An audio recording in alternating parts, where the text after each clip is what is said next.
اللهم صل وسلم وبارك عليك يا محمد وعلى اله وصحبه وسلم. ازيكم عاملين ايه؟ معاكم رحاب صابر من قناه زي بيست فود. تعالوا بقى جمعتكم كده على وصفات سهله وبسيطه وموفره، بلاش الافوار اللي في الافران دي. عندي معلقه كبيره من الخميره، ممكن تكون الفوريه او التانية، خلاص انا بفضل دي بصراحه. وعندي هنا نقول نص معلقه من يا اما كربوناتو يا اما بيكنج باودر، وعندي معلقه كبيره من الكركم، وتقدري تزودي بس انا حابه لونه يطلع يعني هيبقى اصفر فاتح شويه. وعندي معلقتين من السكر ورشه ملح، وعندي 6 كوبايات من الدقيق.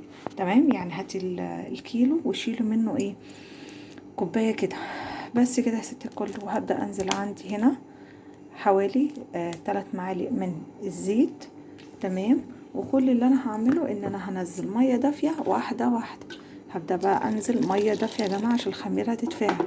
هنزل شويه وابدا بقى اشمر ايديا كده واعجن بايديا زي ما هنشوف مع بعض لحد ما العجينه تتلم.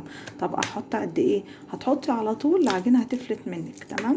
انما انت تحطي شويه ميه وتلمي، شويه ميه وتلمي لحد ما تلاقي البوله نطفت زي ما انتوا شايفينها كده نضيفه، ترجع تاني لما نفسها في بعض. ادي العجينه اتلمت زي الفل، عشان كده قلت لك حطي ميه دافيه بشويه بشويه وايدك تمام كده بقت نضيفه لحد ما انا هشتغل فيها على طول. هبدا ان انا اخد منها جزء، تقسميها بقى على نصين او 3 تلات براحتك على حسب حجم الفايش اللي انت عايزاه. هاخد منها جزء كده، وعلى الكونتر طبعا يكون نضيف. تمام، يفضل بقى ترشي رشه دقيق او هي ماسكه نفسها مفيش مشكله. لفيها بقى رول كده وحطيها في صينيه مش مدهونه اي حاجه.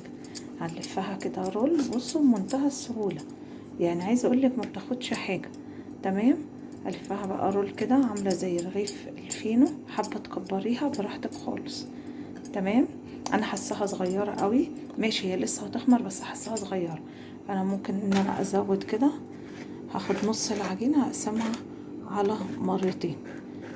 تمام، هاخد جزء تاني ازوده عليها كده بحيث يبقوا رولين قد بعض. عامله بقى معايا رولين الأوامر دول، واخدين بالكم من الحجم.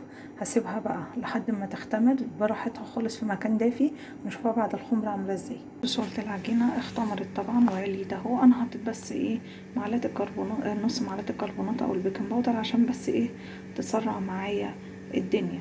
تمام، في الماء بس يعني في افران بتحطوا افران لا، بتكتفي بالخميره بس مفيش مشكله. زي ما انتم ما شفتوا كده اختمرت معايا.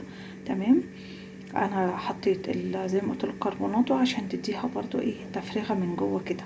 تمام كده، طبعا في المخبز ما بيحطوش، بيستخدموا الخميره بس زي ما قلت لكم.